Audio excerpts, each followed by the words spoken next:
Had a bit of a discussion with Bart. He said, I don't think eating OMAD is optimal for bodybuilding. He was very adamant that OMAD is only way to eat. What about maximizing protein synthesis? Look, remember that your body will, in the stomach, your protein will sit there for about four to 6 hours. Then basically, once that digestion happens, you denature all the proteins into basic amino acids and fatty acids and all that. And so once you get to that, then you start digesting over 6 to 8 hours, all that sort of stuff. So as I say to people, as long as you've got enough leucine in the system, you will, over that long period of time, you will get. That's the whole thing. You do exercise while you're in a faster state. You basically deplete your glycogen. You actually, work those muscles quite hard.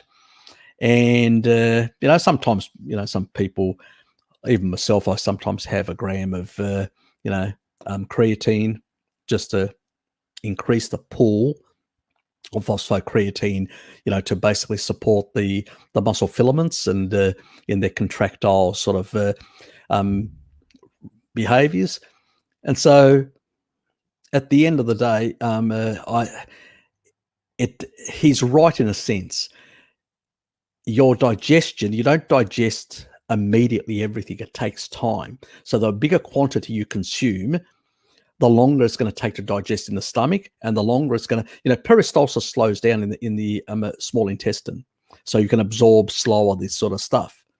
And that's why sometimes when you're on a carnivore diet, you're only eating clear meat, nothing else, no other stuff that moves through the intestinal tract faster. What you end up is going and pooing, and there's no constipation, going and pooing every. I poo every day, but that's because I'm having dairy, and that seems to go quicker through the system. But some people, when they have meat, it takes longer for them to digest, and it'll absorb, and then they get very little at the end. And that's fine. That's good that they're absorbing really well and taking all that sort of stuff. So it's not a question of, our ancestors did OMAD, did 2 meals, it varied. Mostly they did actually a sort of a 1.5 OMAD in a sense. They had like a snack or some stuff that they took with them, that they had dried out foods and stuff like that, or some stuff that they had from the previous day. And we actually see that also with Hansa when Mary was walking around with them. Like, they get up in the morning, they got practically nothing, and they may find things on the way, and they may snack on some of those things. And then they get the hunt, they kill, and they take the animal back and they cook it, and basically they feed on it. And even when they actually get the animal, they'll cut a bit of the organ meats and have some of that. So they're basically having a snack and then having a main meal in the not late. It's still in daylight, but it's in the like 2 o'clock, 3 o'clock, this sort of time slot. And that's it. That's they gorge on as much food as they can, and then basically the next day they do the same thing. And pretty much, our ancestors, that's how they lived. So they weren't having 3 square meals a day or anything like that. And these people were still robust, strong, because at the end of the day, I've actually shown you leucine is important. The leucine pool is maximum for muscle protein synthesis. And the advantages of also that is that you're not constantly, having this sort of state where you're putting a lot of requirements, energetic requirements. Just think of it. You put in the stomach 100 grams or 200 grams of food, or you put 600. Well, you're going to get more in the digestion, but you're actually going to actually use the same amount of, like expensive tissue, but the amount of effort that needs to break down that, you're going to end up, with multiple meals having to produce more of that in a sense. And so you're actually putting more requirements on the body. And so by doing that, you end up requiring more of that stuff that could be used for muscle protein synthesis. So I think at the end of the day, the key thing is I've demonstrated it's not carbs, it's not quantity of protein necessarily. while it does help the quantity in a sense, you will get more, but leucine is the big one. And animal foods have a lot of leucine. When you combine good levels of leucine with a good levels of protein, you will get better results. But the thing is, bodybuilding, as I said, I don't believe in volume, and most of the studies, when they've looked at the best results and long-term results in terms of muscle hypertrophy and also health of the muscle, where you get less scarring of the muscle, actually happens when you don't do volume but intensity. The more intense, it's less time and more intense, and that seems to have the far better results long term. You want some damage to get repair and additional building of those muscle fibers, but you don't want the volume of continually breaking things down without giving the body enough time to repair it and build it, is what I'm trying to say. So, and that's what some of the research is showing, when they actually, and also when they do biopsies, because there's a lot of research out there that talks about this sort of stuff, but there's no biopsies involved. And I go, well, if you don't have biopsies, how do you know?